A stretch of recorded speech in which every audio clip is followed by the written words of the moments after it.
Good morning everyone, this video for Puducherry. So basically हमारे जो sir है वो 2006 से बच्चों को पढ़ा रहे हैं। मोर एजुकेशन के नाम से सर की क्लासेस चलती है, very provide live classes, recorded videos, notes and books and all the information you need regarding your course, specialisations, best college आपके लिए कौन सा रहेगा, प्लेसमेंट्स कैसी होगी, सैलरी एक्सपेक्टेशंस क्या रहेंगी, उस सभी चीज़ों का डिटेल में डिस्कशन करेंगे।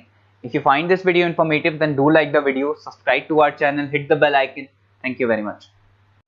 ये वीडियो मैं उन स्टूडेंट्स के लिए बना रहा हूं those who are planning for BSc agriculture. 12th के बाद में बड़ा इंटरेस्टिंग कोर्स है और साथ के साथ यहाँ पे प्लेसमेंट्स बहुत अच्छे हो रहे हैं, जॉब अच्छी लग रही है, गवर्नमेंट और प्राइवेट दोनों ऑप्शंस आपको मिल रहे हैं। अगर मैं इंडिया की बात करता हूं 70% इंडिया में एग्रीकल्चर है और एग्रीकल्चरिस्ट कंट्री है, तो यहाँ पे डिमांड हमेशा बनी भी रहेगी और बूम भी चल रहे हैं। अगर अपन इसमें देखें तो अपन एग्रीकल्चर को डिस्कस करेंगे, हॉर्टिकल्चर डिस्कस करेंगे, agri business management, forestry, organic farming, plant protection, agriculture biotechnology, agriculture economist, seed technology, soil science, इनको सबको अपन डिटेल में डिस्कस करने वाले हैं। अभी न्यूज़पेपर में आया है 2027 तक 42% काम आर्टिफिशियल इंटेलिजेंस और मशीन लर्निंग के थ्रू होगा। अगर मैं बात करता हूं दुबई का टेक शो, अगर आपने देखा हो तो वहां पे ऐसे रोबोट बना दिए गए जिन रोबोट के थ्रू पूरे दिन वो खेतों में घूमते हैं और जहां पे लग रहा है कि पानी कम है वहां पानी डाल रहे हैं, क्रॉप को कुछ जरूरत है तो उसके हिसाब से फर्टिलाइजर डाल रहे हैं और पूरे दिन वो घूम रहे हैं उसके अंदर। अगर आप यहां देखें तो अभी जॉब रिपोर्ट भी आया है वर्ल्ड इकोनॉमिक फोरम का, 2025 से 30 तक का जॉब रिपोर्ट आया है। इसमें साफ साफ क्लियर लिखा हुआ है fastest growing job big data, fintech engineer. देखो ध्यान से, आर्टिफिशियल इंटेलिजेंस, मशीन लर्निंग दिखाई देगा तो एआई और एमएल स्पेशलिस्ट की डिमांड बढ़ेगी। तो अगर आप बीएससी एग्रीकल्चर कर रहे हैं तो साथ में एआई एमएल को इंटीग्रेट करके चलना, टेक्नोलॉजी के साथ चलना है आपको।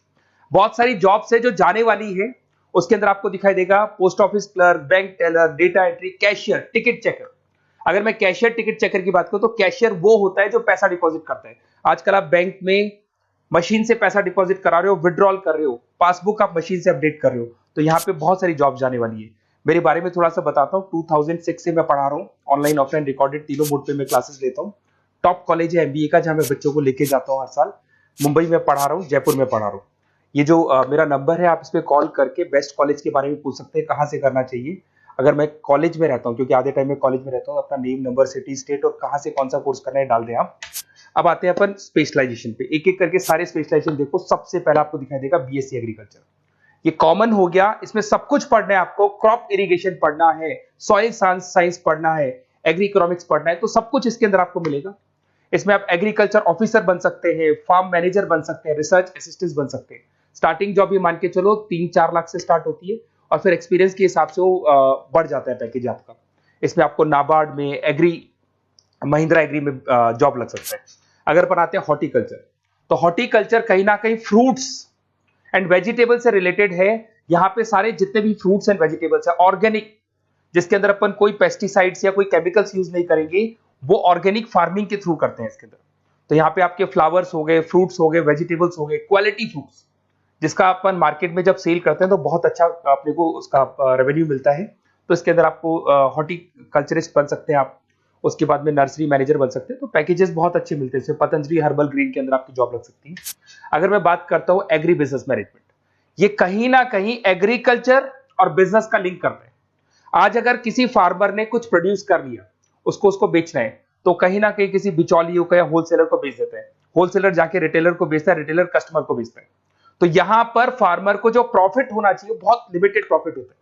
तो यहाँ एग्री बिजनेस मैनेजमेंट का काम है कि आपको बिजनेस कैसे करना है, किस तरीके से मार्केटिंग करनी है। आपने फार्मर ने जो भी प्रोडक्ट बनाए उसकी क्वालिटी बहुत अच्छी है, सब कुछ अच्छा है, तो उसको कैसे मार्केटिंग करना है, लोगों को कैसे बताना है, जिससे कहीं ना कहीं प्रॉफिट मार्जिन क्या होगा, फार्मर्स का बढ़ जाएगा। That is what agri business management.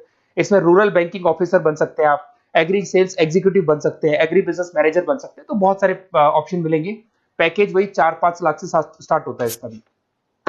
Forestry, अगर आपको वाइल्ड लाइफ में इंटरेस्ट है और आपको लगता है कि आपको जो भी स्पीसीज है, वाइल्ड लाइफ स्पीसीज है, उनमें इंटरेस्ट है, उनको बचाना है, ग्रीनरी बचानी है, पेड़ नहीं कटने चाहिए, तो वहां पे फॉरेस्ट्री सबसे बढ़िया है। यहाँ पे फॉरेस्ट ऑफिसर बन सकते हैं, वाइल्ड लाइफ इंस्पेक्टर बन सकते हैं। तो ऐसे पैकेजेस अच्छे मिलते हैं इसमें, ये ऑप्शन भी अच्छा है आपके लिए। अगर अपन यहाँ पे देखें ऑर्गेनिक फार्मिंग, अगर आपने देखा होगा दादाजी ने हमेशा क्वालिटी खाया है, तो दादाजी 90 to 100 क्रॉस कर जाएंगे। बट आज की जो जनरेशन है वो 60 क्रॉस करने में भी दिक्कत आएगी। वाई? बिकॉज उन लोगों का जो फार्मिंग सिस्टम था वो ऑर्गेनिक था, वो कभी भी कोई पेस्टिसाइड्स, कोई केमिकल यूज नहीं करते थे, और जो भी वो फार्मिंग करते थे एकदम क्वालिटी यूज करते थे, और वो क्वालिटी ही कंज्यूम करते थे। तो उससे लाइफ में और हर चीज में आपकी जो ग्रोथ होती है, इसमें ऑर्गेनिक फार्मिंग कंसल्टेंट बन सकते हैं आप, क्वालिटी सर्टिफाइड बन सकते हैं, ट्रेनर बन सकते हैं, बहुत सारे ऑप्शंस इसके अंदर मिल जाएंगे आपको। अब आते हैं अपन बीएससी प्लांट प्रोटेक्शन। आपको पता है कि कोई ना कोई डिजीज या कोई ना कोई इंसेक्टिसाइड्स लग जाता है प्लांट्स पे, तो उसके लिए प्लांट्स को प्रोटेक्ट करने के लिए अपन पेस्टिसाइड्स यूज करते हैं, डिजीज मैनेजमेंट यूज करते हैं, प्लांट हेल्थ देखी जाती है। तो जो भी चीजें हैं इसके लिए कहीं ना कहीं आपको प्लांट ऑफिसर कंट्रोल बन सकते हैं, तो ऐसे ऑप्शंस, कंट्रोल ऑफिसर बन सकते हैं, एग्जीक्यूटिव वर्कर बन सकते हैं, तो ऐसे ऑप्शंस आपको मिल जाएंगे। उसके बाद में आता है बीएससी एग्रीकल्चर बायोटेक्नोलॉजी, रिसर्च। ये कहीं ना कहीं रिसर्च से रिलेटेड जॉब मिलेगा आपको। इसके अंदर आपको बायोटेक्नोलॉजी, क्रॉप इंप्रूवमेंट रिसर्च के बारे में मिलेगा कि जैसे कैसे अपन क्रॉप को इंप्रूव कर सकते हैं, कैसे यील्ड बढ़ा सकते हैं, कैसे प्रोडक्शन बढ़ा सकते हैं, तो उसके ऊपर रिसर्च किया जाता है। उसके बाद में आपको मिलेगा बीएससी एग्रीकल्चर इकोनॉमिस्ट। इकोनॉमिस्ट का काम होता है डिमांड और सप्लाई को चेक करना। क्या मार्केट में लग रहा है कि इस बार जो खेती हुई है बहुत कम हुई है, बारिश होने से खराब होगी, तो जो लिमिटेड खेती हुई है उससे प्राइसेस क्या होंगी, बढ़ जाएंगी। तो अगर आपने कम प्राइस में बेच दिया तो आपको लॉस होगा। तो आप प्लानिंग करो कि डिमांड सप्लाई का कैलकुलेशन करके प्राइस ज्यादा रखनी है, प्राइस कम रखनी है। ये सारी की सारी कैलकुलेशन किसके थ्रू होती है? बीएससी एग्रीकल्चर इकोनॉमिक्स के थ्रू होती है। उसके बाद में आता है बीएससी सीड टेक्नोलॉजी। भाई सीड जो है ना, उसी से फर्टिलिटी आती है, और उस सीड से ही कहीं ना कहीं आपका जो प्रोडक्शन है या यील्ड है वो इंक्रीज होता है। तो ये सबसे इंपॉर्टेंट है। तो आपको सीड की क्वालिटी को इंप्रूव करना है, हाइब्रिड टेक्नोलॉजी यूज करनी है, क्वालिटी कंट्रोल यूज करने हैं, जिससे कि बढ़िया से बढ़िया सीड इंप्रूव होगा। तो सीड एनालिस्ट बन सकते हैं, प्रोड्यूसर सुपरवाइजर बन सकते हैं। बीएससी सॉइल साइंस बहुत इंपॉर्टेंट है, सॉइल की फर्टिलिटी को चेक करना है। अगर सॉइल आपका फर्टाइल नहीं है तो कैसे उसको फर्टाइल बनाना है, कैसे मैक्सिमम क्रॉप आपको यूज करनी है। क्रॉप इरिगेशन बोलते हैं, जो अलग अलग टाइप की क्रॉप्स यूज करते हैं, जिससे कहीं ना कहीं आपकी सॉइल की क्या बढ़ जाएगी, फर्टिलिटी बढ़ जाएगी। अगर आपको कोई बेस्ट कॉलेज की रिक्वायरमेंट है तो बेसिकली मेरा नंबर है, इस पर आप व्हाट्सअप कर सकते हैं, पूरा डिटेल में आप लोगों के साथ डिस्कस करूंगा।